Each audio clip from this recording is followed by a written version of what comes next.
there's big chunks of my life I don't remember. Same. And now I know that it's from anxiety because when we're up here in the It's also the trauma, amygdala, you're coming from the prehistoric brain. Yeah. The prehistoric brain doesn't need to remember, it just needs to survive. The piece that you are searching for is already in you. Yes. Tell me about the panic attacks. Oh, so the first one I had when I was 29. 1 in 4 Australians will have a panic attack in their life. That's a lot. That's amazing. That's a lot of amazing people. Stat, isn't it? Yeah. Huge. Well, that's why we're doing what we're doing. Yeah. Once you start talking about this stuff, everyone's got a story. I know. I'm Sigourney Cantelo and welcome to Beautiful Inside. I've been a beauty and health journalist reporting on how to be beautiful on the outside for 22 years. Now I want to explore inner beauty as well. I've been influenced to make this shift by my own mental health journey, and it's prompted me to look for people like me who are willing to share their story. How do they care for their inner self while also attending to the outer? What have they learned about finding strength and courage and happiness in today's ever more challenging world? And what are the strategies that they've found to maintain that radiance, that joie de vivre, the inner spark that comes about when our minds and bodies are in balance? Come with me as we go inside the homes, routines, and inner lives of fascinating people. We'll discuss the science and psychology of beauty and self-care and give you the tools to look and feel the very best you ever have, inside and out. Welcome to Beautiful Inside by Beauticate, where we delve deep into the fascinating interplay between inner and outer beauty and explore how both aspects influence our confidence and self-perception. This season is proudly brought to you by Cure Skincare. Now, I first discovered Cure when they introduced me to their groundbreaking micro-infusion system, a derma-stamping innovation that infuses active serums deep within the skin. Now, it wasn't long before I fell in love with their products, incorporating their LED neck and face masks into my daily routine. And I've recently been embracing their newly launched micro-infusion targeted patches. What I like about Cure Skincare is that they work with leading dermatologists and pair proven ingredients with really innovative delivery systems. And as you know on Beautiful Inside, we believe in the transformative power of taking time for skincare and self-care. And I'm all about pro-aging with confidence. Cure shares this vision and strive to enhance our natural beauty through innovative skincare solutions that resonate with our philosophy of celebrating every stage of life with grace and vibrancy. I would really recommend you jump on the Cure website and check out their amazing offerings. There are some incredible before and afters on there and videos, and I have a discount code for you. Plus, we're also running an amazing competition where you can win one of 5 of their customizable LED masks in the new black colorway. So I'll pop both of those links in our show notes. Beautiful Inside acknowledges the traditional custodians of the land that this podcast is recorded on, and we pay our respects to elders past, present, and emerging. Welcome to Beautiful Inside. I'm Sigourney Cantelo. I'm coming to you from this beautiful bathroom retreat at the Three Meadows where I'm currently staying, creating content for the podcast. I'm so excited to share this interview with you today, featuring my dear friend Bianca Dye. Now, we met over 20 years ago when I was Beauty and Health Director at New Woman magazine, and I invited her to be a judge for the Beauty Awards. Now, we filmed this chat in the back of her iconic Kombi, parked along the gorgeous waterfront near Kingscliff. It's the perfect setting for a conversation that's packed with laughs, stories, and plenty of heartfelt moments. Bianca has lived a truly fascinating life, growing up in a showbiz family and starting her career as a circus ringleader. From there, she made waves in radio, becoming a household name at Nova and beyond, and is known for her no-filter, hilarious style. But behind the scenes, Bianca has also navigated the challenges of a male-dominated industry in radio and faced her own battles with anxiety and panic attacks. Now she's freelancing and she's an incredible advocate for mental health, spreading awareness and understanding through her platform, Anxiety Free. She shares her journey and encourages others to open up about theirs. In this episode, Bianca gets candid about her unconventional childhood, her wild years in radio, and how she's managed to overcome and live with anxiety and recently diagnosed ADHD. She's managed to build a platform that helps so many people. She's warm, funny, incredibly open, and I know you're going to just love this episode as much as I did. Tell me about childhood. Was it, did you know you were going to end up in showbiz? So I had a really interesting childhood. I grew up in a bit of a showbiz family. Dad had late night TV show on Channel 9. Izzy Dye. Google him. He had a big afro. He had a couple of big hits. A couple of big songs actually, and he's 78 and he's still going strong, still working, still singing around the country. He's working more than I am. That's amazing. They were just in Women's Day, a beautiful spread on the two of them. Yeah, That's it's so really sweet. cool showbiz family spread, and we were talking about how, you know, growing up around the halls of Channel 9 because my parents split when I was about 2.5. And very unusual, but in the late 70s for this to happen. But my dad actually got custody of me, not my mum. Long story. And yes, abandonment issues there for me in all sorts of ways, but they didn't present. They didn't present until much later in life because I didn't know any other way. That was my life. Like I grew up living out of a duffel bag and it was exciting. I'd spend 4 nights a week with mum's parents, Nan and Pop, in Hampton, and then dad's in Brighton and mum's in St Kilda, and then for a little while there, Dad actually had a nanny for me. So just maybe 2 nights a week. Yep. Just to help out because he'd be flying between Melbourne and Sydney doing his TV shows. And Mum was teaching. She was doing really long hours and modelling as well. So it was pretty... Mum was modelling. Yep, she did modelling. Not a lot. She could have done... She was also in showbiz. She was. Well, her sister, Fleur, is how my mum and dad met. Fleur lived in LA for 25 years. She made clothes for Olivia Newton-John, John Bon Jovi, who I got to meet, David Coverdale from Whitesnake. I got to stay at his house, Elton John, Freddie Mercury. Wow. And Olivia Newton-John it was a family friend, like bless her soul. My auntie and her were very close. And lots of funny stories. Like I remember when I was in Melbourne, Olivia needed white cowboy boots for a concert and she hadn't brought them or something. So my auntie's in LA messaging me going, can you help Olivia? So I had to go and buy a pair of white cowboy boots in a size 8 and drop them backstage for Olivia Newton-John. That's amazing. Just a wild this is just, your normal life. Random story. I know. And when I was really little, she did one of those autograph cards for me and it was like a PR shot of her looking beautiful. And it was like, dear Bianca, hope you're well, Merry Christmas or something. Lots of love, Olivia Newton-John. And I remember taking it to school for show and tell. Yeah. And the kids were all like, oh, you just signed that yourself. You don't know Olivia. And I was like, such assholes. They are, but I kind of get it because that was just my life. Like I'd come to school and go, oh, we went to Don Lane's house for a barbecue on the weekend. And the kids would be like, I think they just thought I was a pathological liar, but I wasn't. Was that hard? Was that like, were they a bit mean about it? Dad was on TV a lot and I used to get teased. So there were these ads for the Footscray markets and my dad, basically it's appropriation now. There is no way he would be able to do this. But he dressed up, he's already, they're so where's refugees. So Dad's Austrian Jew. He was born in Bad Gastein in Austria. My grandparents were both in Auschwitz, the Jewish Nazi death camp. Yep, they survived. There's a massive story there. Yeah, Steven Spielberg's people actually interviewed my grandma for Schindler's List. Stop it. Yeah, and amongst not just my grandmother, they interviewed hundreds of people, but she was one of them. Was she on it? Was she? She wasn't in the movie. Oh, were there any voice No, they didn't know. It was all fiction. It was all fiction. But it was based on obviously very true stories, and they just gathered information from lots of different people. So she was an incredible, strong, amazing woman. My grandfather on my dad's side unfortunately passed away while my mum was pregnant with me, but Dad. He was already a wog, so to speak, but he dressed up as a full wog, and I can say that, with the full moustache, and he used to do these ads. For the Sky Market is the best, cheaper the prices, into the West. Right, so imagine like a Warwick Kappa kind of total dickhead. Or like Con the Fruiterer. Yes, like Con the Fruiterer. Yeah. And so the kids would come to school and I'd be lining up at the tuck shop and all I wanted was a chocolate Big M and a fucking sausage roll. And I'd get kids coming up going, cheaper the prices. Oh, they're shitheads. Honestly, kids suck. But it made me tough. I think because so you were quite good at standing up to that. Because you didn't have any brothers and sisters at that stage, not until you were 15, No, not until I was later. Dad remarried. Yeah. So I think... Because it's hard when you don't have brothers and sisters. No, because I was really soft and sensitive. So if you could stand up to that, that's really good. It's funny because Dad was tough love, but Mum was very soft with me. So I kind of got the best of both worlds, like in most households, I guess. Yeah. But it was interesting because Dad was like, hey, they can tease all they want, but... that 2-story house in Brighton and the Jaguar and the holiday house in Portsea, those ads paid for that. So go and tell those kids to fuck off. Good. And I was like, I can't go and tell them that. No. Yeah, and he meant it with love, but he was like, I know that you might think that this is stupid and you're getting teased, but he was working his butt off. Yeah. He was working so hard. And now I look back and I love that I had a dad in showbiz. Going over to Don Lane's house. There's footage of me on the Don Lane show modelling these little denim overalls. Oh, how cute. So cute. And, going backstage meeting ABBA. Dad supported Fleetwood Mac. Oh, my God. He opened Sanctuary Cove with Whitney Houston and Frank Sinatra. And, so it's amazing. It's awesome. And I guess that's where I got the bug. I always wanted to be in showbiz.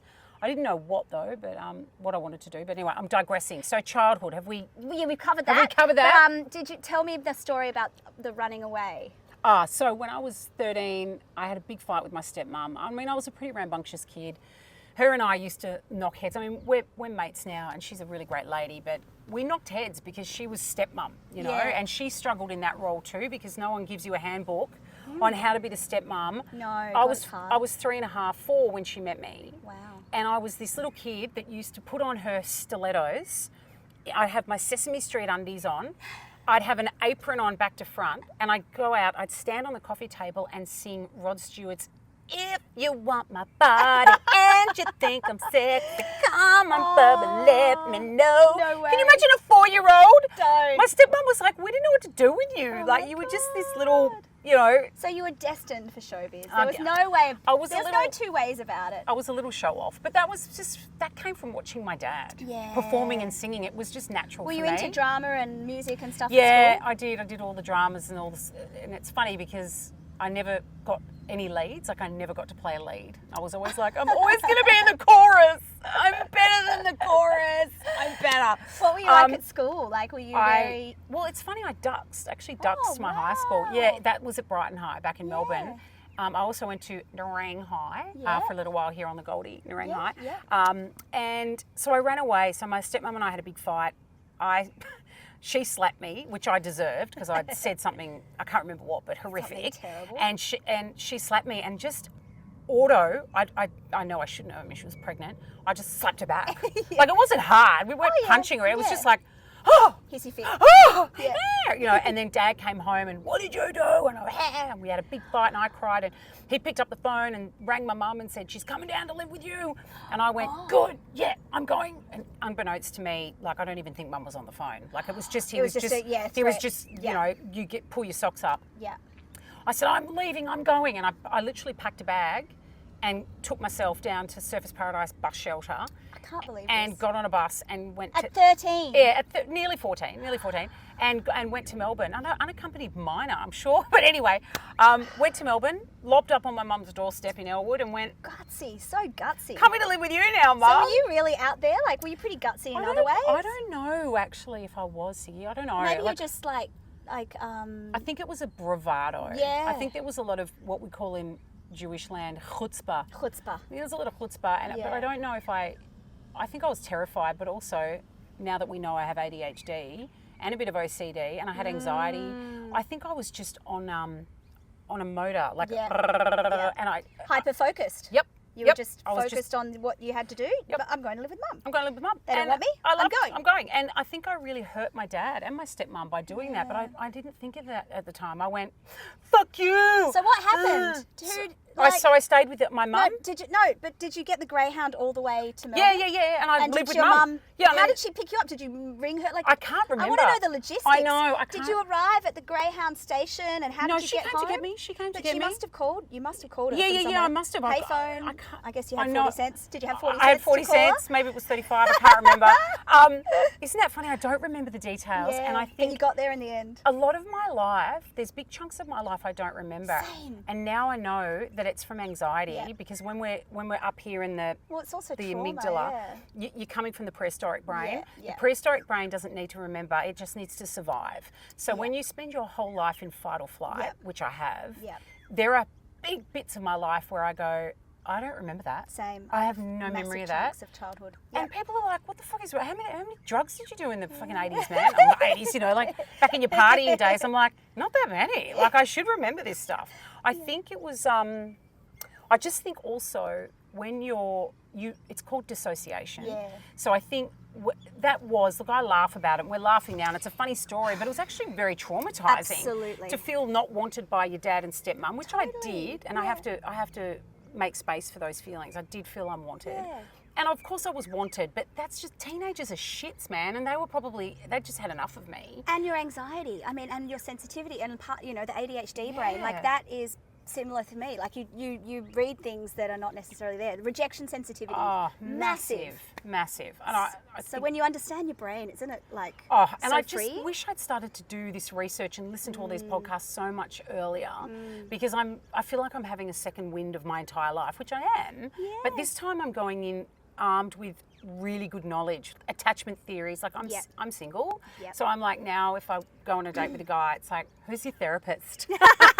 And if they're not, what's your attachment style? What's your love language?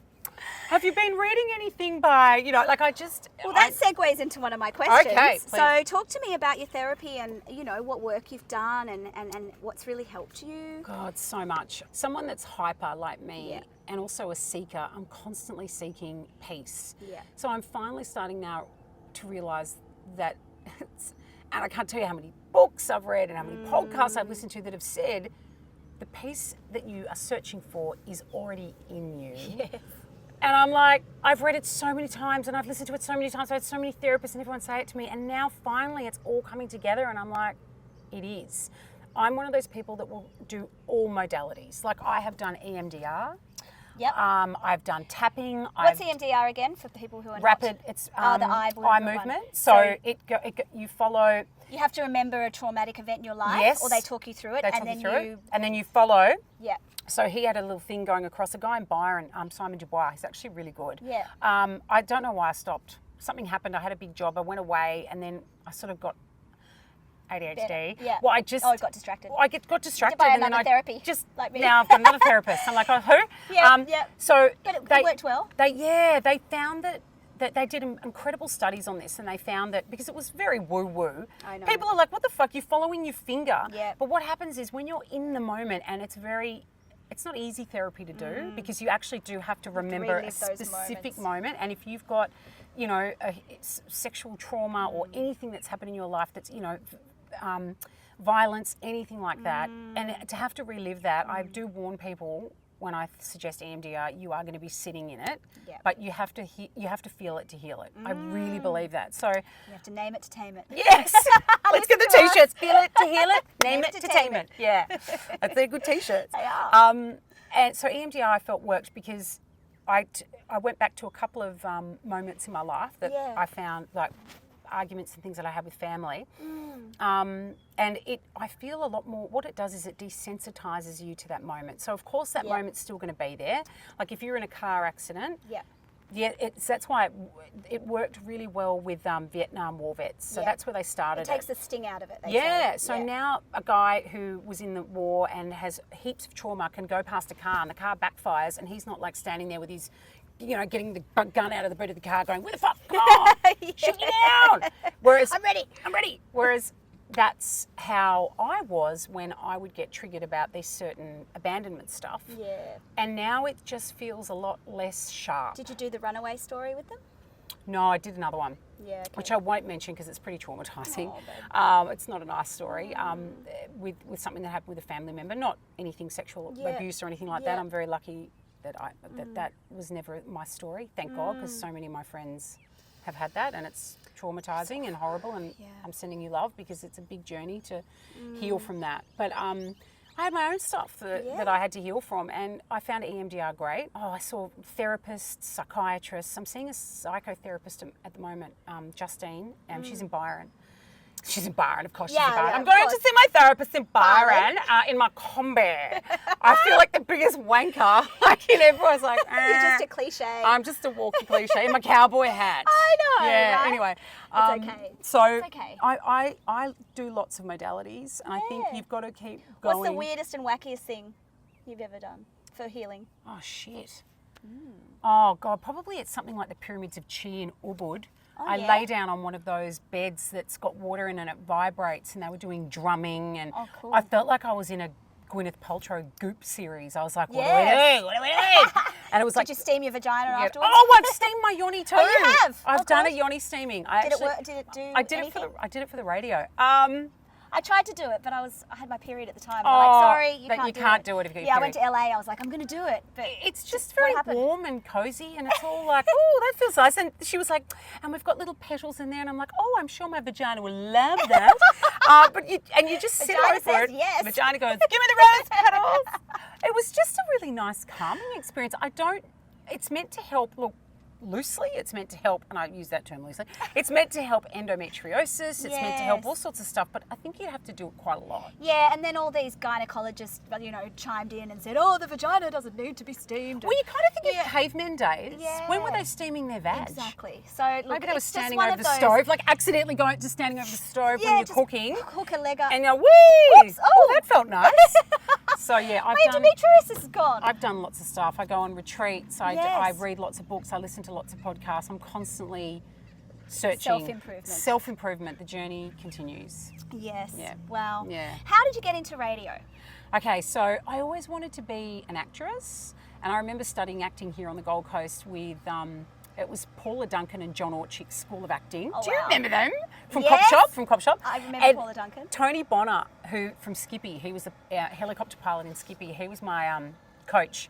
And he said to me, I remember we were doing an acting scene, and I was like, and then she came out, and then she went across the street, and he was like, okay, you just need to bring it right back. You need to dial it back. We've gone to 11. You need to dial this right back.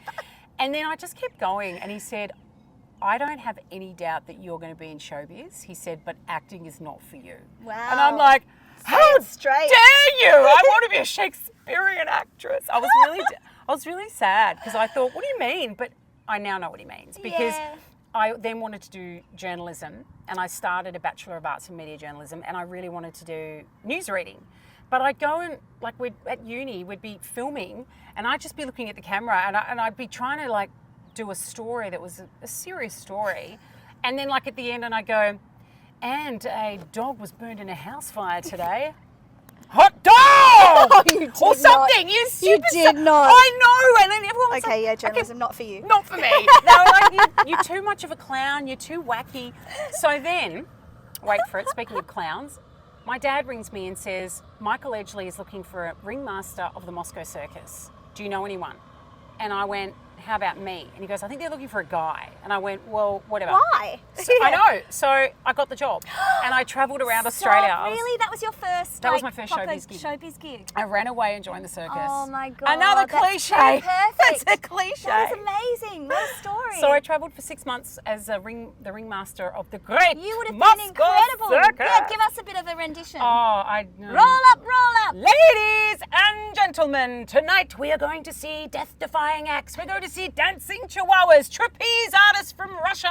We're going to, I don't know, I can't fucking remember. sold. But it was just, Where do I sign? It was so much fun. And there was a guy there doing it in Russian, so I'd speak and then he'd translate Oh, in Russian. wow. So it was really cool. But then, What were all the circus oh, people mate, like? mate. What, tell me some stories. Oh, okay, I've got a story. So Okay. they shoved me right up the back of, it was a shipping container, not like a shipping container, but we travelled with this big old ugly, buses. Storage thing. Yeah, Yeah, storage thing. yeah. So it wasn't actually a shipping container, I guess, but it was yeah, an ugly old bus thing. And I'm right up the back. Oh, as in where you slept? No, where we got ready. Oh, okay. So it was like this a is dressing your, room. Yep, your green Because room we or moved from whatever, town to town, Coffs Harbour, Yeah. fucking wherever.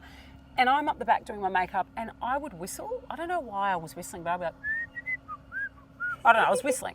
And then as I walked out, they all, the Russian men were all there, and they're tight, the trapeze artists, muscly, and their tight things. And they were like, as I walked past, I was whistling, and they went, "What?" And they were spitting on the ground. And I was like, oh my God, what have I done? This is unusual behaviour. That's disgusting. Yeah. Anyway, about a week later, I'm sitting at dinner with all of them, and one of the guys explained to me that in Russia, only prostitutes whistle. So they thought I was a hoe. They thought I was a hooker. I was They're like, who is this They were like, Australian hooker Yes. who has joined us and is announcing our shows? Oh my God, get her out.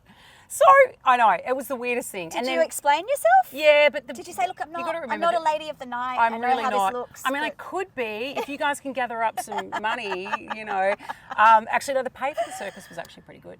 But Was it? Yeah. so there How was old were you? 21. I had my 21st birthday on the road in a hotel room. This is fantastic. On my own. I had no party, nothing. I made up for it for my Oh, 30th. doll. I made up for it my 30th. Oh, yeah, I bet. Bloody hell, that was a night. I shagged a very famous TV personality that night.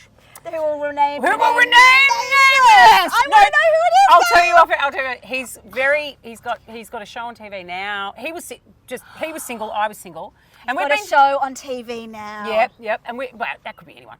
And we'd been flirting forever. And we just ended up, going back to my house. And I was like, that's my 30th birthday present. And Kerry Ann Kennelly came. And she gave to my 30th and gave me a pair of boxing gloves. What were you doing at that stage on your 30th? Nova. I was at Nova. Nova, okay. So this is the glory days of Nova? The glory days, oh my God. I've been there for about 3 years, so it was right in the heart of the thick of it. I turned 30 and it was game on, moles. Was this around the time we met? I reckon it was. Because we were trying to figure out when we met.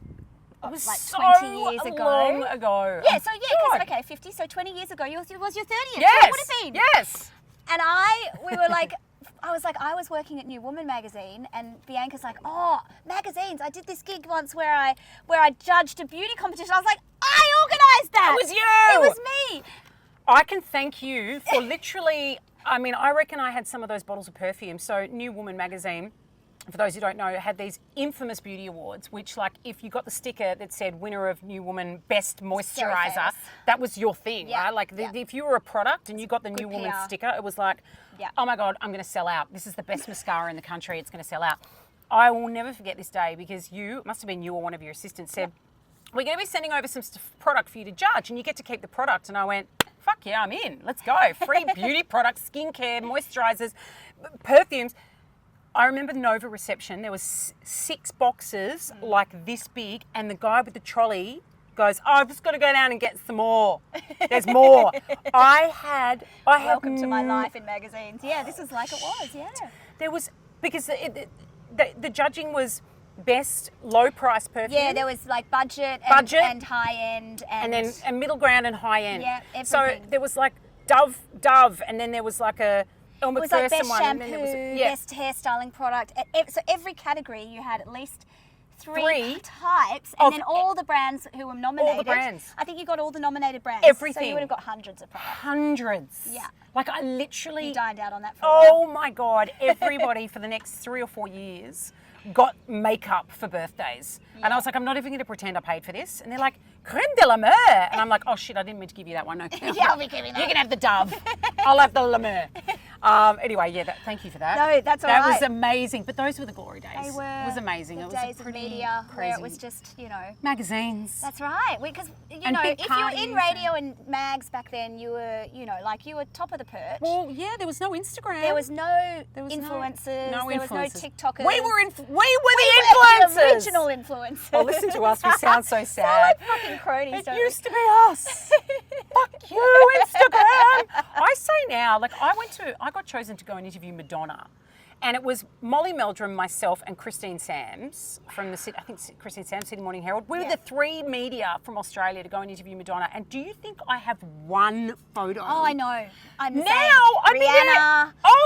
I interviewed Cyndi Lauper, Rihanna, Lady Gaga. No photos. You've got nothing. You've got nothing. Well, now you'd be filming every single thing. Oh, and I've been doing fucking selfies. Yeah. And I remember Sass and Bide because I knew Heidi and Sarah, and I said, I'm going to interview Madonna. Yeah. Do you want to give me something to give to Madonna? And they were like, yeah, that's a hard yes. Did you do it? Yeah, they gave me this white suede. I mean, it's pretty hideous actually, but back in the day it would have been, it was very cool. Yeah. It was a white suede kind of bomber jacket. Oh, wow. Beautiful. Did like she it was wear stunning. it?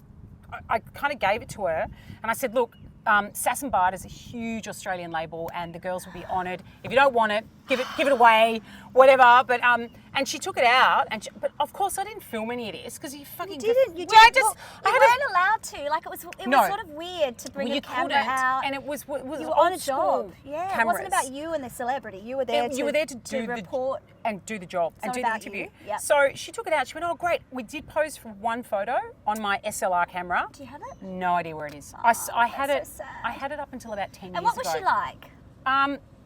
Yeah. Yeah. She just didn't want to. She just didn't want to be there, I don't think. Yeah. She was just a bit, don't get me wrong, I was one of, what was really funny was that she wasn't drinking at the time. And this was in Tokyo, and I was really nervous. And I'd literally been flown in by the record company for like 48 hours. I had such bad jet lag, and I was so nervous to be interviewing Madonna. I just wanted a shot of something, like just one of those little bottle shots. So they were like, come on, you got to go. And we were like staying down here, and we were interviewing her like up high in the hotel, wherever it was. I can't even remember the name of the hotel, like fucking crazy. Yeah. And she, because she wasn't drinking, had cleaned out everything. So I said, oh, I just need to get a drink. And they're like, no, you're on in 5, go. And I was like, oh, I need alcohol, which is terrible, I know. Courage. You don't need alcohol, but I did back then. Yeah. And so I was like, oh, okay, there'll be something in the hotel up there. Molly and I, you can imagine Molly Meldrum, like he loves to drink too. We're like opening the fridge. Nothing. Green tea. Oh. The whole thing was green tea. Her rider was just dry, green tea. And we dry were rider. like, I literally wanted to run down to the bar downstairs and have a drink, but I interviewed Madonna. And it's when you're sober. deprived of a drink that you actually really want one I suddenly. know. Like it's like, No, yeah, I want one. take No, or I leave it. want Yeah, this is a nice pale ale. We're not A sponsored sour. by them, but we should be. So yeah. Those were the crazy days, and I was just thinking, like, I don't mean to sound like a wanker, but quite often I will put up throwback pictures because I want people to see, and it's for me as well, because I find Instagram is my diary now too. It's a diary of my life. It's like a way for me to go back and go, oh wow. Yeah. But I put up stuff like, this is me interviewing Bob Geldof on stage at the Radio Awards. This is me, whatever. At least you've got photos. No, As I said, I've got barely anything but I don't, of all the fun things. I don't have many. I don't have many, but I get sad because I think, fuck, if I'd had all of that documented now, I'd probably be a full-time bloody influencer, traveling the country and, not having to work. I know. But then that's the way it was. It's a different time. It's a different time. God, we sound old saying that. I know. Now, working in media, there's a pressure to look a certain way. How has that manifested for you? So many different ways over the years. Oh, Sig, I don't even know where to start. I was really lucky, I think, in the Nova days when I first started there. I was a bloody skinny little thing, but not because I dieted. I've never been, well, later in life I dieted, but special diets, like a SIBO diet, small intestinal bacteria. Oh gosh, so gut diets. The gut diets, biome diet, diets because for health, not necessarily to lose weight, although I did do the fasting thing. I did keto for a while. I feel like that worked, but that was also just to try and right all the shit that was going wrong in my body. Oh, I know. Which is just another journey. But this is the thing with radio. It's so back in the day, like let's go back 6-7 years, I could just show up to work looking like shit, like no makeup, whatever. Yes. And it's like now you see Jackie O, Fifi, Carrie, all the girls, they all look gorgeous because we're being filmed. Totally. And that video can be seen by more people than who actually hear you on the radio. 100%. So like I ended up getting my lashes done and they stay there now. And this is just old habit from my old radio show because I was 49 and I'm like, listen, you two boys, you fucking embryos, it's fine for you. It's fine for you that there's a camera up your schmutzer at 5 o'clock in the morning, but I got bags under my eyes. I look 100 and the camera would be like here and I'm like, no, okay, we need to, if this camera thing is staying, then this camera needs to be there and up high. Good. And and I just got lashes because then I felt, great. I just felt done. They make you feel done And 24/7. That's it. Yeah. And I don't wear much makeup. Tinted moisturiser. Yeah, your skin's great. Bit of eyeliner. I do get You a bit look of. amazing. I get a little bit of. Oh yeah. I don't get it often. It's more. Where do you go? I go to a lady called Jo. Hi, Jo. From Image Aesthetics. Yes. Boom! I remembered. Hi, Good Jo. job. Image Aesthetics. Jo, she's amazing. Because Coast? yeah, Goldie. Because she's in Burleigh. Because I this is what I say to her. I want to look good for my age. You look really good. But I don't want to look. I would say 40. Like Okay, I I'll would not take say that. 50. I'll take like that. 40 at a stretch. You look I fantastic. fucking love you, and I'll take that. I will take that. Oh, you've got good skin. Good genes. But I don't want to look. There's so many women my age who I look at in TV and around me in the media, and I go, "What are you doing? Yeah, face. You look ridiculous." And they don't look. And it's hard because once you start getting it, it's addictive. Yeah. And then you don't know where to stop, and you need friends around you to go. I know, but why "Babes." are their friends not of their parents, of the family? Someone not telling them. Someone needs to go, babes, Yeah, your face you look like you were just born, okay? And you're 50. Like, I just think there's a fine line. yeah. You got to be careful. I want to look good because Yeah. I'm vain and I work in showbiz and it's just the world that we live in. But also there's a part of me that is dying to just not worry about any of it anymore. Like when I get in this van and I'm not wearing any makeup and I just go away for the weekend, I just live in what I'm wearing now for 4 days. And I just love not having to be on and makeup and hair. And I know that's first world problems, I know. No, I but get it. when you work in the industry, you get it. It's so nice to not have to worry. My weight has fluctuated. oh my God, I look at photos on Google, because sometimes I Google myself, as you do. See what's out there. No, but I've had to Google myself to find photos of particular events. Yes. And I go, God, look at me there. I was like a size 16. Jesus, I'm a chubber. I mean, I'm not size 16 is actually not that chubby, but I felt like, oh my God. Yeah. Then I'm looking at another photo where I remember feeling fat. Yeah. Oh, And yeah. I was And you're like, what the I was in these tiny little Sassenby jeans, little cords, the flared cords. Oh, yeah. I mean, I was this big, and I like remember thinking, this is Nova days, oh, I'm a bit big. Yeah. I would kill to fit into those jeans now. Like, there's no way they're going over my thighs. But I'm happy with the way I look now.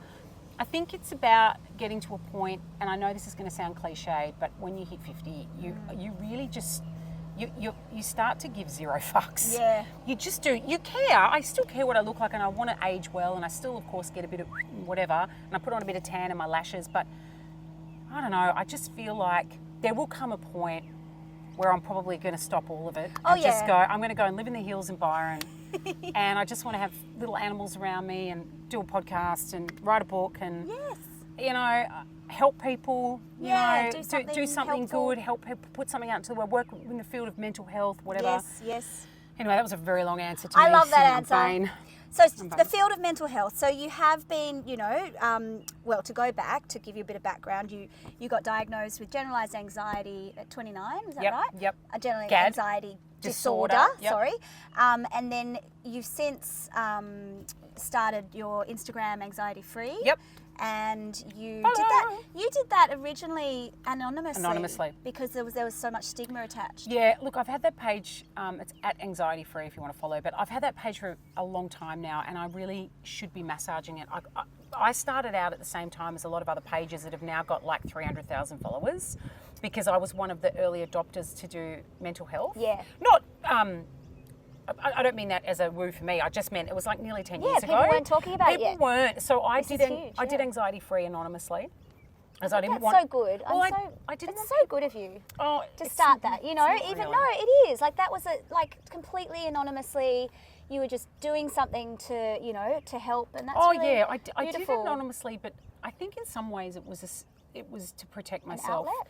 It was an outlet because I was working in an environment where if you spoke about your mental health, it was like, oh yeah, the crazy one. The crazy one. And I'm like, okay, but don't sign her again. don't even start me with how men in showbiz are forgiven so many times for behaviour that I would not dare show because you'd be gone. And I was gone. I mean, there were times when I did stand up for myself and I basically, see you later. Thanks for coming. Any instances you can talk about? Oh, not really. I can't really because they're kind of. You probably signed it. Yeah, I did. Well, I haven't actually had to sign anything, but I think this is an unwritten rule in radio. Fair. One day I will write a book. Okay, good. When I'm Stay tuned. Oh, far out. Yeah, I can't wait to read Jackie O's book. Actually, I messaged her the other day, and I was like, "Am I gonna be able to know who you're talking about, or have you changed names?" And what'd she she was say? like, "Oh my God, I'm so nervous," but I'm dying to read it only because I want to see. She would have been through a lot of like what I went Similar through. stuff, yeah. A lot of misogyny, a lot of bullshit, and My mum was in TV too, so she was a Okay. TV presenter and a news. Yeah, so wow. she would talk. Who for? She was on Beyond 2000 for years. Oh my God! Maxine Gray. Do you remember Maxine Gray? I feel like yes. Yeah.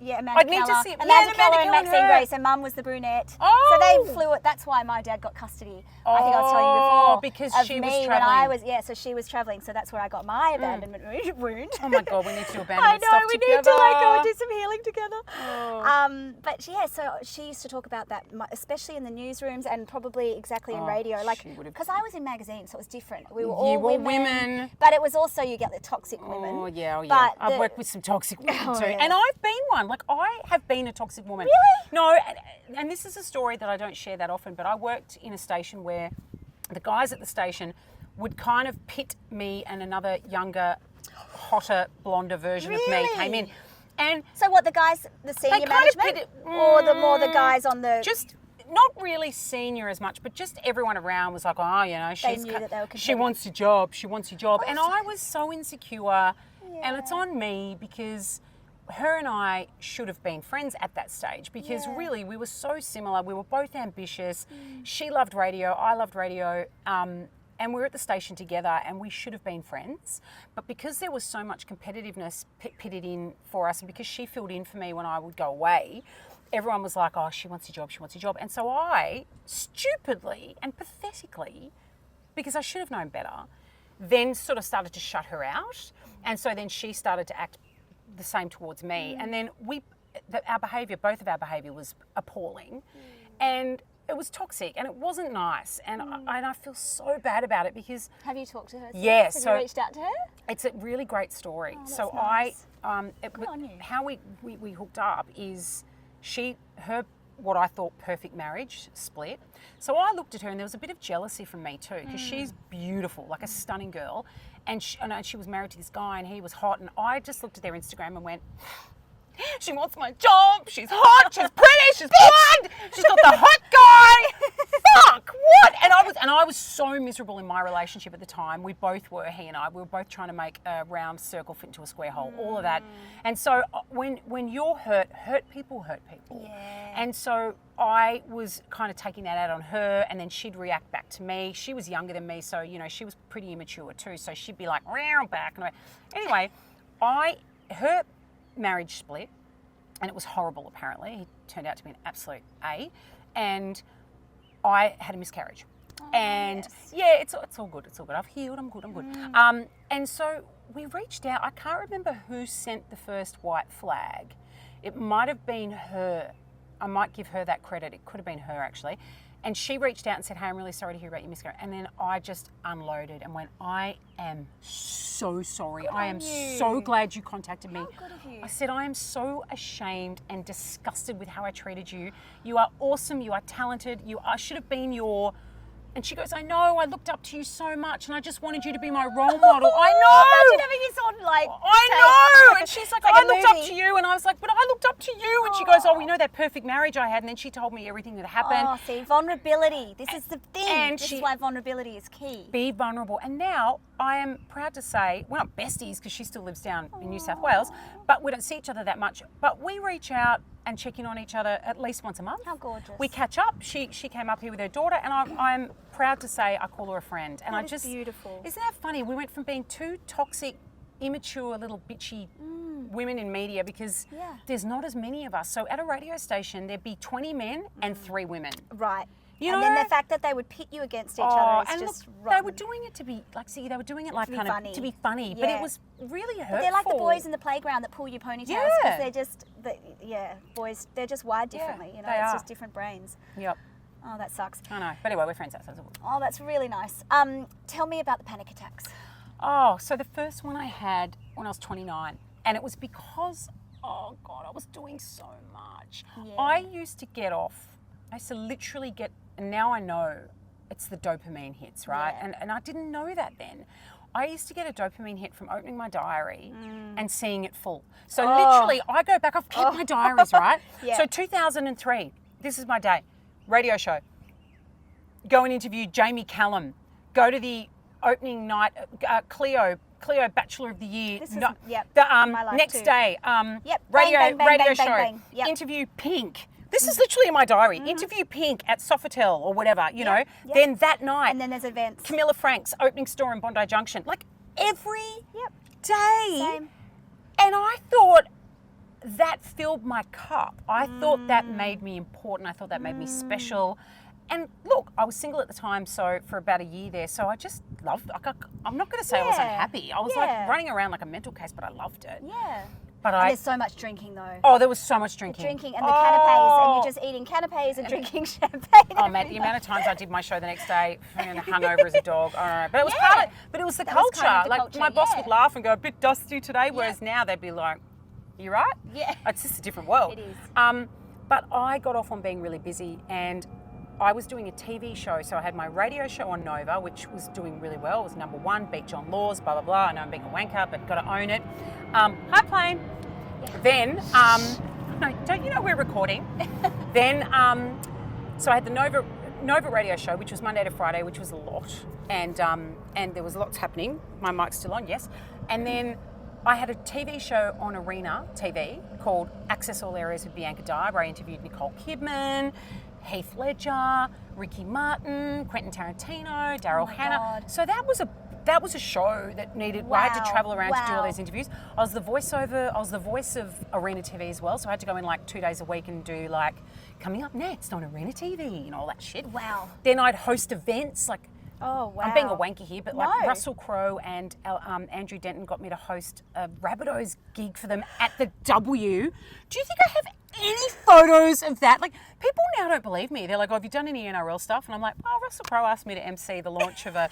And they're like, no, he fucking didn't. And I'm like, why would I make that up? Lying. Like, if I'm going to make it up, it's going to be a lot cooler than, at the W Hotel. Not that the W wasn't cooler, but I'm just saying it was so cool back then. But I was so busy and I got off on it, right? The W before it was the W. That's an old W. It is. Do you remember? Yes, it was the now there's a new W. Yeah, that's right. Yeah, that's right. There is too. So I was so busy and it was starting to catch up with me. And I had a coffee with my ex-boyfriend before my show. It was a Monday morning, I won't forget, downstairs in Piermont there where Nova is. And I must have been complaining about how tired I was and stressed and busy, and I've got a mortgage and da-da-da. And my mortgage was quite high. Like, I bought a house for $550,000, which for a 28-year-old, I don't own it anymore. That's why I can say that. I sold it. Oh, gosh, I should never have sold it. Don't even. Where was it? Newtown. Don't even. Just don't. I literally wake up. It's okay. I wake up at night sucking my thumb, going, "Why? Did I let I go think of it's any worth property? like 1.5 now, or more. I don't know. It More. was only little. It was very modest, but Probably it was, 5. But it was adorable. It was Yeah. adorable. And he said to me, and I'll never forget it. You can just sell the house. You don't have to keep it. Like, it sparked a panic attack. The second he said it, I felt dizzy and everything started spinning. So what, the realization that my perfectly manicured House of Cards life, we could just take one card out and I felt like everything would crumble, which is ridiculous and it wouldn't have. But I was so desperate to prove to like my dad and everybody that I'm going to be successful and I'm going to make it and fuck you and I'm going to do all this. And so for him to say that was like, so I had a panic attack that literally lasted 4 weeks. So what I mean is I had the initial panic attack, but the residual effects. kept getting aftershocks. Oh my God. I remember going upstairs and Tony Pipicelli, our music director, they were really anal about the music back in those days at Nova. So we'd go through every song. Okay, this is a new song. Don't forget to mention this. This guy's having a concert. So, and even though it was a morning show, it wasn't brekkie. It was an intense shift. Yeah. And there was lots to do and lots to think about. And I remember her talking me through it and I'm like this. Like I'd had a spliff and I don't do marijuana. So I was like that feeling of being off my head. Wow. And I was like, something's really wrong. Is that Something's- dissociating? Yeah. I had never had a panic attack before, so I didn't know what the fuck was going on. I was like, am I dying? Am I having a heart attack? So fast forward, I went to therapy. Eventually that feeling wore off and I had a few other panic attacks over the years. Yeah. One that I wrote about, which made national press actually a few weeks ago. I had a 4-hour panic attack on a plane coming back from Bali. And I was with a guy who I'd been sort of dating. So you were hyperventilating and things? Everything. I thought I was dying. Yeah. And I was scared. Did it feel like a heart attack? My whole right-hand side of my body went numb. I thought I was having a stroke. And I was too scared to take my Valium, which I have for those moments, because I thought, I don't want to fall asleep and die. It's ridiculous. I wasn't going to die. It's just anxiety. And the person I was with had gone on this trip with to Bali. We decided that we weren't meant to be together. So we had parted ways in Bali. Well, that would have been a part of the whole thing, right? It was horrible. He was sitting down the front of the plane. I was literally at the back. He'd ignored me the whole time. I know. And we hadn't had a fight or anything. I think it was just his ego was really hurt that I'd kind of pulled the pin.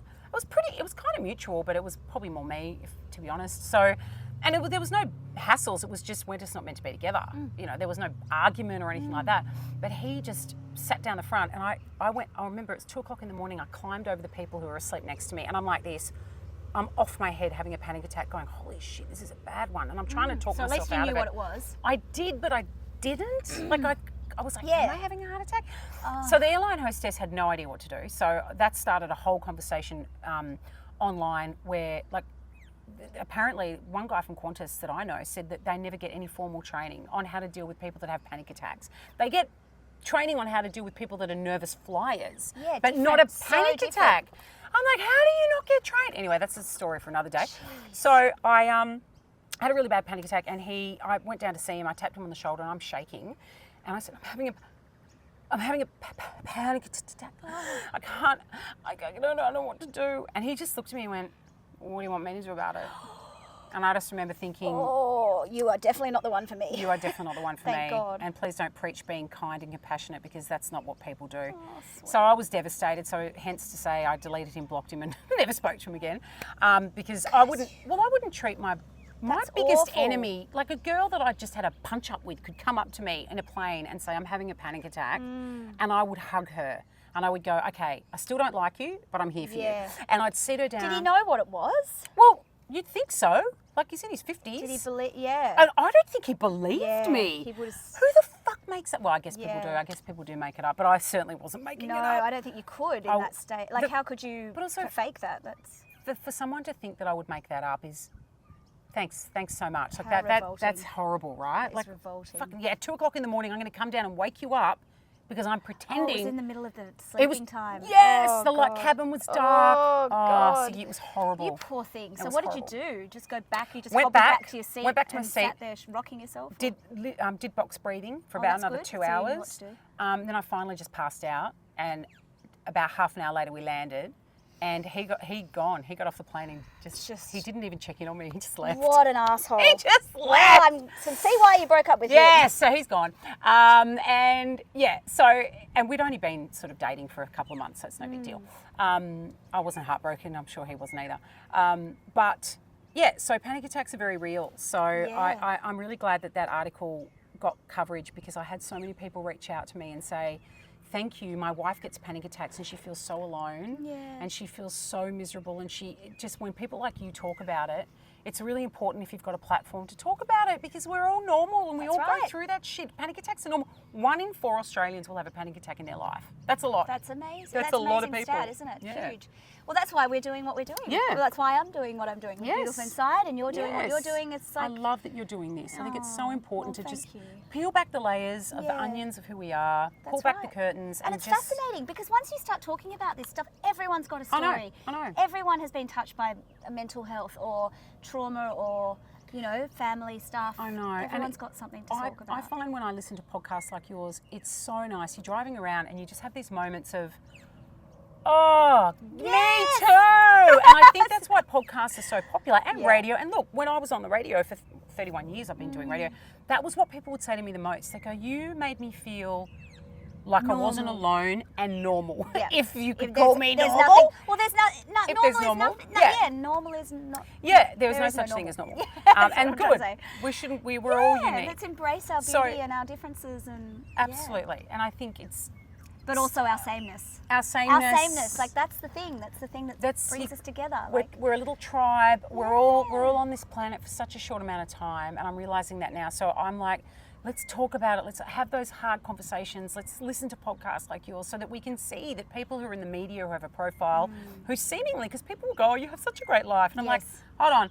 I do put up stuff on Instagram when I'm having a bad day too. Like, I really try. Me too.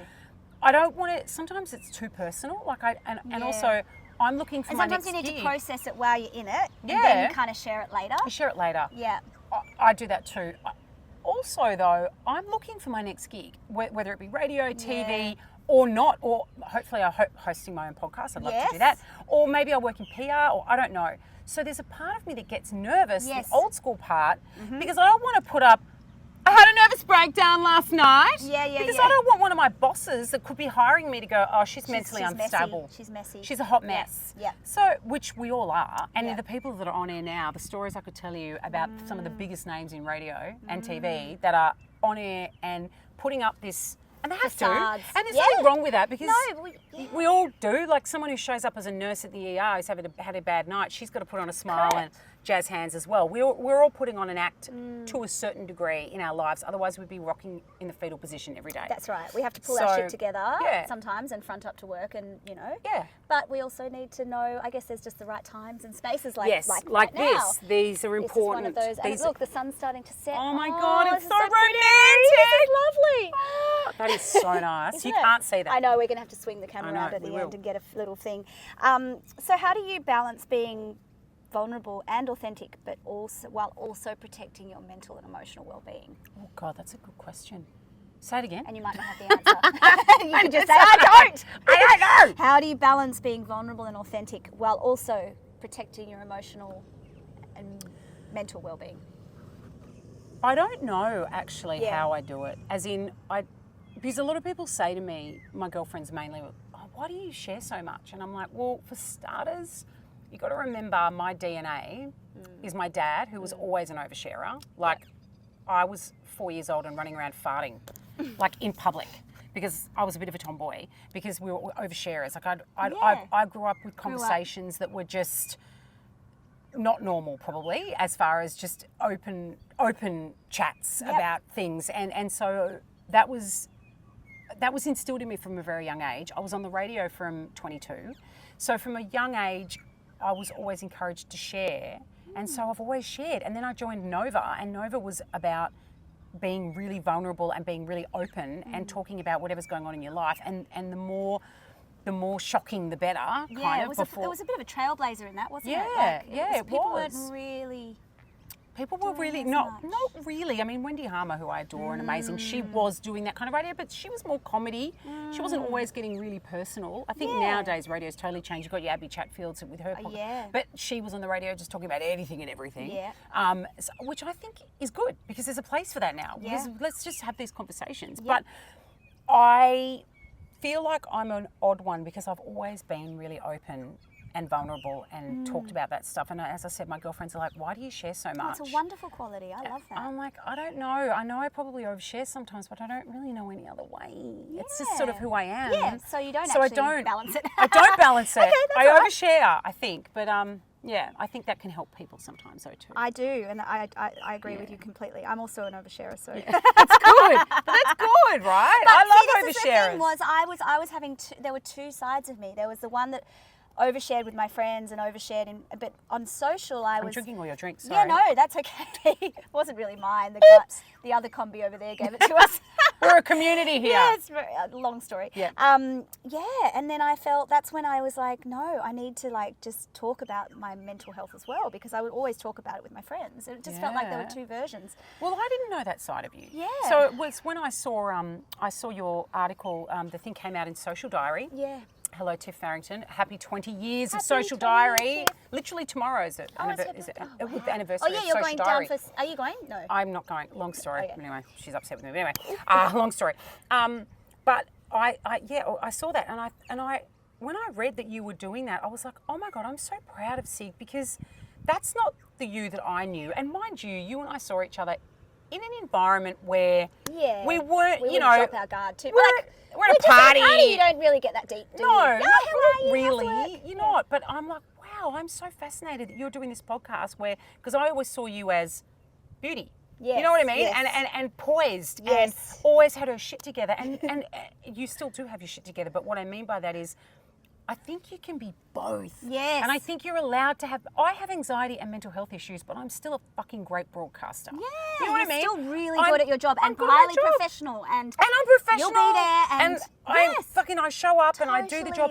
But I'm still allowed to have mental health issues. Yeah. And I think there's stigma around it. It's like, I don't think I've ever had a boss that didn't have mental health issues. Correct. But they would never admit it.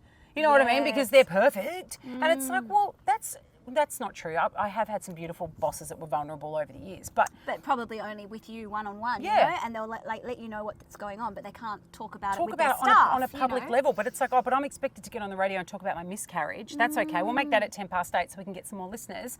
But that's what I used to say to people, to my bosses. I'd be like, you can't have it both ways. Yeah. You can't have a radio announcer like me who is so raw and authentic and will share anything and everything and do it in a way that's compassionate and kind and relatable, and then expect me off air to be something else. Yes, and because to just turn it on like a switch. The whole point is I'm authentic and I'm showing up as who I am all the time. And so sometimes I am going to be a bit mental. Yep. Sometimes there are going to be things happening where you go, oh God, tone it down, B. And I'm like, do you want me to fucking tone it down at 8 o'clock in the morning? You just want me at these certain set hours. I can't just be from 6 till 9, the girl on the radio. Dance monkey, dance. Yes, that's what it was like. Dance monkey, dance monkey. I was like, no, I'm me all the time, and sometimes that's not always going to be working for you.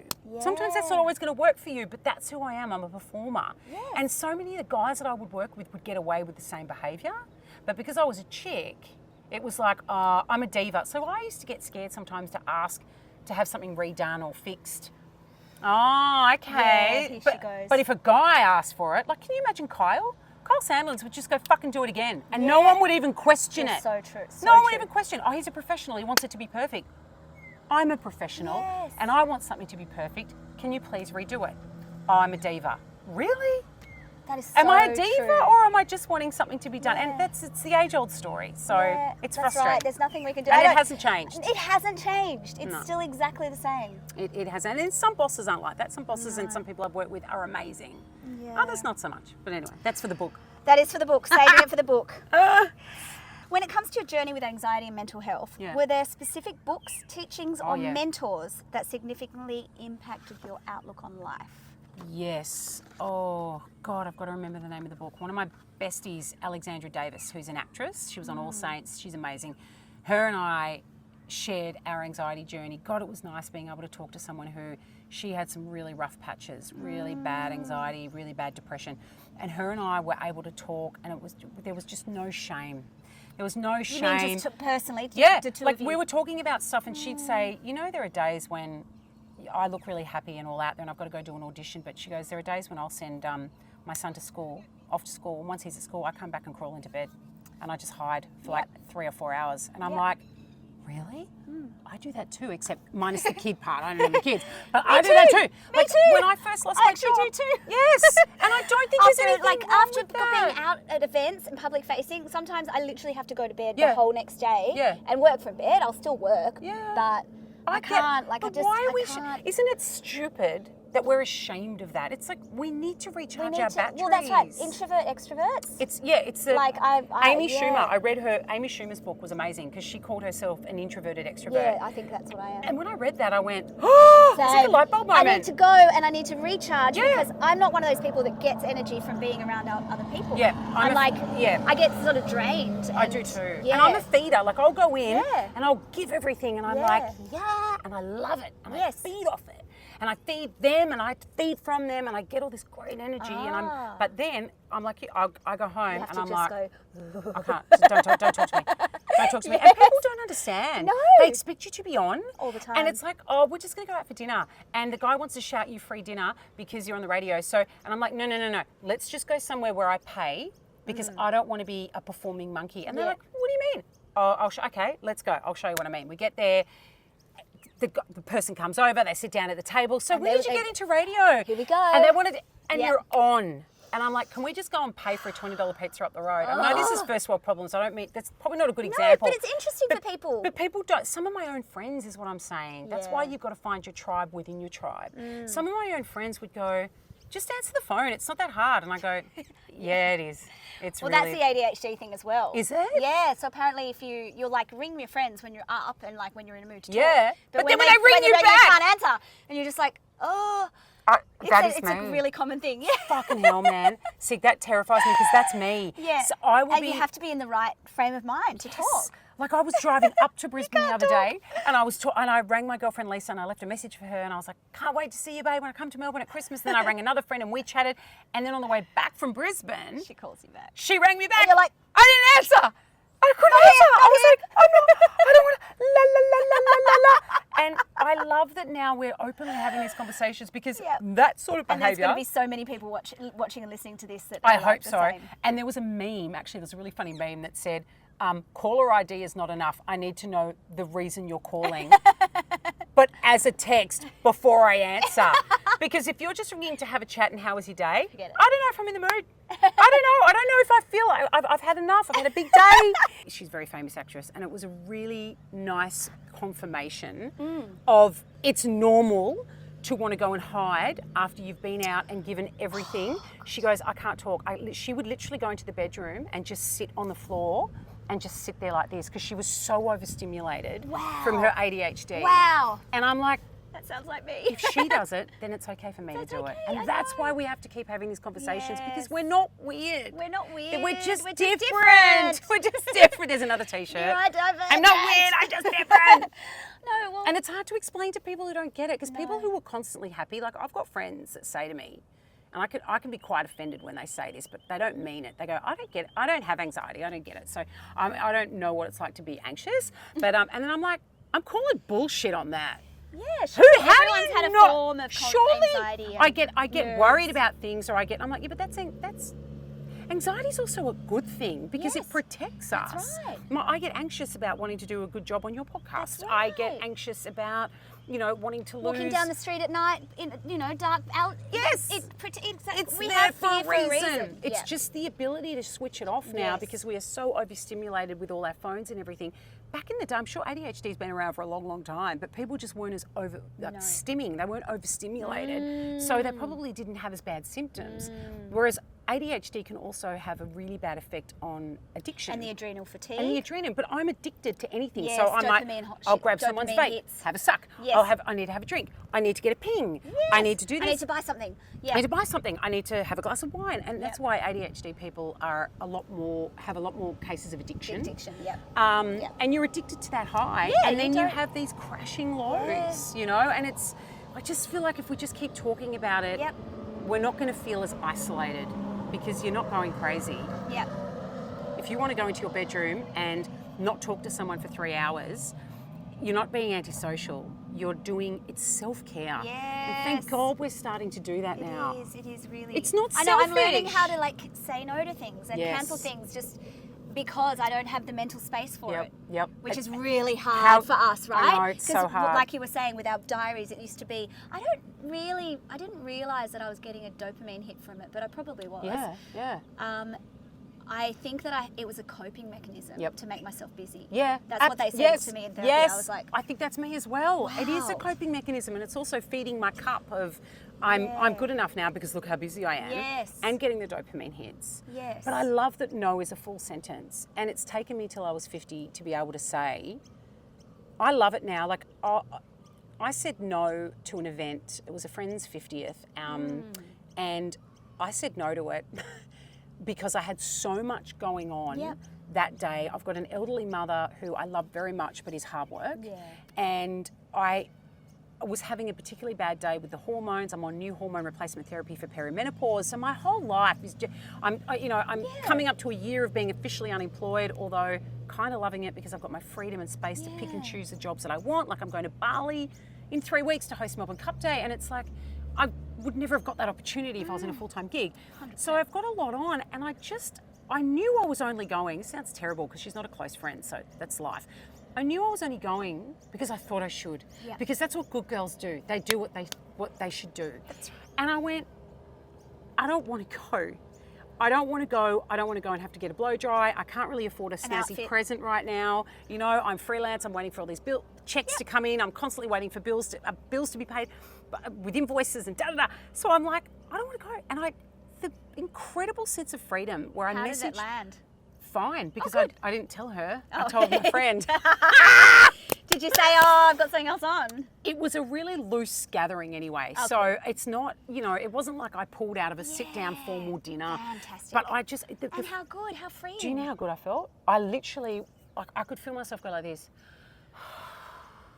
I don't have to go. So we all need to do more of that. We need to just say no. If it's, what's that great meme? If it's not a hell yes, it's a fuck no. I love it. There's another t-shirt. But I love Maybe this that. is your next business. I know, just t-shirt. I'm Printing mental health quotes. pretty sure these t-shirts have already been made. I'd be probably. stealing. It's Yeah. someone else's intellectual property.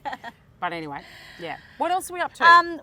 We haven't talked about the IVF and miscarriage. Oh, okay. Well, let me give you a snapshot of the IVF. Yeah. So I didn't realise that I thought I wanted kids until I was about 38. And I got pregnant and a miscarriage. Now, the miscarriage is what kind of spurred me into, because being pregnant for those 8 weeks, sorry if this is triggering, by the way.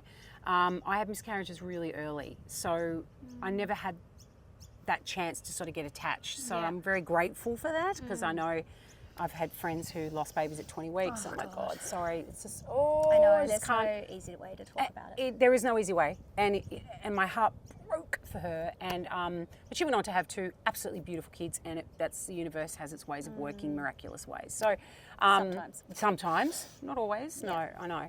I know. And it's, oh God, look, I did IVF. It was on and off for 10 years. I was doing it with a guy who I know deep down did not want to have kids. So that was a real struggle for me. Hard. Yeah, and it wasn't his fault. Like, he just was trying to do what he thought he should do. He was trying to do the best with it. I should have just left him and gone and done it on my own. Yep. But I didn't, because I was scared. I didn't want to do it. I didn't want to bring up a baby on my own. Yep. And then in the end, ironically, when I was doing IVF towards the end, I was going to be on my own anyway. So that was the irony. I would have. But it turns out I've got MFHTR, whatever it is. Yep. Which The motherfucker gene. The motherfucker gene. 2. Got 2 of double shot. So that would have caused a lot of my miscarriages. So. But I've shut the door on it, and I can honestly say, look, don't get me wrong, I do have moments. I might be watching a Netflix show and this music will come on and there's a little family and they're all sitting around together and they're having pizza and they're hugging, and I think, oh, I wonder what it would have been like. But it doesn't last long because I think I'm a realist and I'm a practical person. I've got my grandma's DNA who's like, it wasn't meant to be. Yeah. It just wasn't meant to be. And I don't lie in bed at night crying. And I know people do, and my fucking heart goes out to you. But I feel like my calling is something else. And my calling is to help people in the world of mental health. Somehow, whatever it ends up being, however it ends up landing, it'll be a book, it'll be a podcast, it'll be whatever. But Well, you already are doing that. I feel like I am. You already I are. feel like I am, and sharing my journey. But people come up to me, and because my IVF journey has been so public, and because of me, like, I've openly talked about it. People, you know. Have you still got the frozen embryos? I do have one, but then what do you do with them? Well, my ex has moved on. Like, no, Yeah. I don't know. I don't even know what's happened to it. I think we donated it to research. I think that's what ended up happening, because I was You just paying. decided, you have to I was keep them. paying $500 a year for it to be frozen. Yeah. And I was like, I think they must have sent me my last. This is going back a long time now. I'm pretty sure the conversation I had was, if you want to use it for research, then please do. Yeah. I know in my heart it would not have been a viable embryo anyway, Yeah. because it was one that was made when I was very much in the depths of endo and MFHTR. So I don't have any qualms that could have gone on to be a child. I'm pretty sure I know it wouldn't have been. So Well, you did the best thing for it. Yeah. Wow, I feel like we've almost covered everything. Oh, we have. We've covered that. Okay, you've worn many hats in your life, from radio host to every circus announcer, Yes. to mental health advocate. Yep. What are you most proud of? I think that I'm most proud of the fact that I've been able to weave them all together.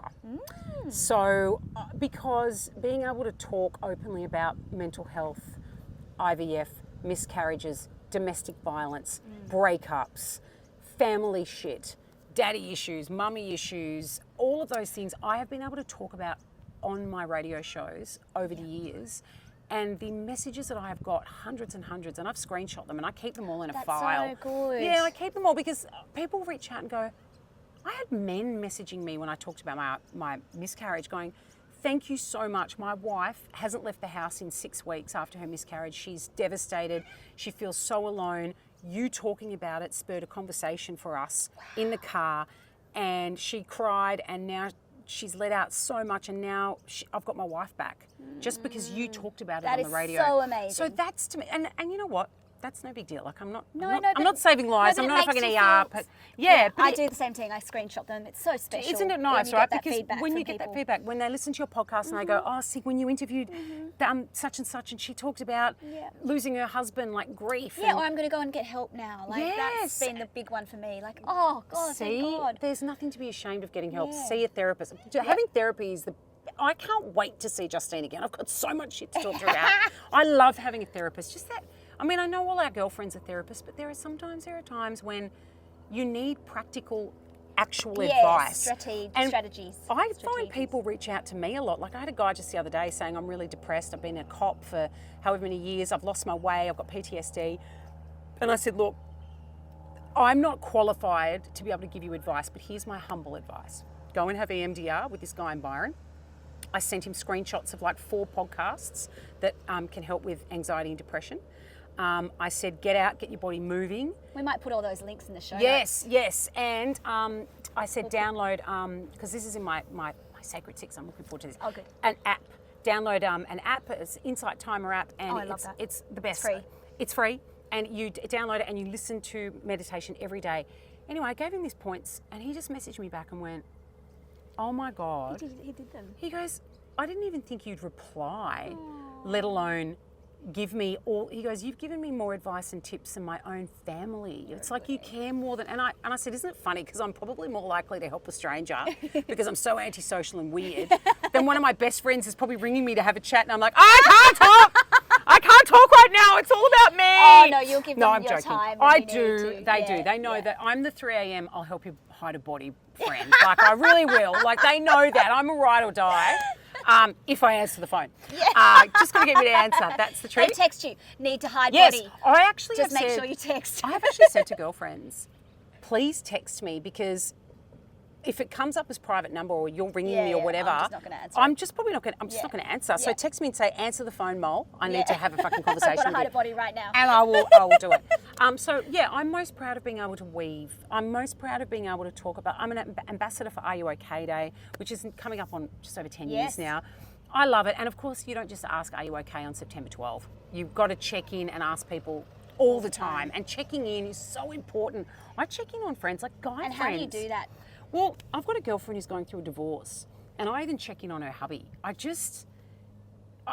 He and I aren't as close, but I think people can feel really isolated, especially men, during divorces, because everyone crowds around the woman normally, and the guy quite often gets left to just fend for himself. And the suicide rates in this country are crazy, and we need to show people that they're not a burden and they're not alone. Yes. You know, because The loneliness is the thing, isn't it? I heard something the other day, and sorry if this is triggering, but it was something, and it was a suicide prevention thing, and it was like, don't do something today that your future self would regret. I mean, that kind of sounds, I'm not saying it properly. What I mean is, you could be in the depths of despair. I have had days when I was going through a breakup, I'd had a miscarriage, I'd lost my job, I wanted to die. I wasn't suicidal, because I wouldn't even know how. I couldn't do that. It's not me. I don't think I could do that, but I didn't want to live. Yeah. I just didn't. I hated my life. I was like, ugh. I look back now and go, oh wow, lucky I didn't do anything, because I love my life. You know, and so I think that's the kind of advice we need to be giving people, is that you might feel really shit now, but you're going to very, very, very possibly be looking back on that time and go, that was dark. That's shit. Gee, but then 3 months later I met Bob, and now I've got this great job at Bunnings and I'm loving life, and I've taken up water skiing, and geez, lucky I didn't do anything silly that day. You know, like, I'm just saying, and I know I don't mean to gloss over a very serious and very important topic. You don't know what's around the next corner. You don't know what's around the next corner. And for me, every time I turn a corner, something exciting pops up and I go, shit, I didn't think I'd be doing that. So like true. Going, with the Bali thing. The Bali thing, and I'm hosting a retreat with my girlfriend Donna in Bali in February. Yes, we're Sacred 6, which you're about to get to. Yes. Okay. So no, finish your thing. And I would never have known. Like, I'm going to go and help people. So in my dark days, like when our radio show got axed a year ago, and I couldn't get out of bed for a week, I was like, who am I if I'm not the funny girl on the radio? I'm 50. I'm washed up. They don't want me. They're replacing me with a new, younger version. I felt like shit. I felt so sorry for myself. A year later, and I'm like, thank you, namaste, thank you for doing that, because you've made me grow. Yeah. You've forced me. And you wouldn't have moved on from that no, yourself. You wouldn't have chosen that. There is no way I would have left that situation unless they forced me out. Yeah. Because it was a great job, and it was a good paying job, and radio jobs are very hard to come by. Totally. So 100%. you just don't know. So just life is full of amazing surprises, and my other one is your best days are yet to come. Yes. So I love that. It's an old cliched one, but I love it. But your best days are. Simple, like, think about it. You've got a big life ahead of you. So many days. So many days. Thank you for joining me on this episode of Beautiful Inside. If you enjoyed this, the best thing you can do is share it with a friend, leave a review, or give us a rating.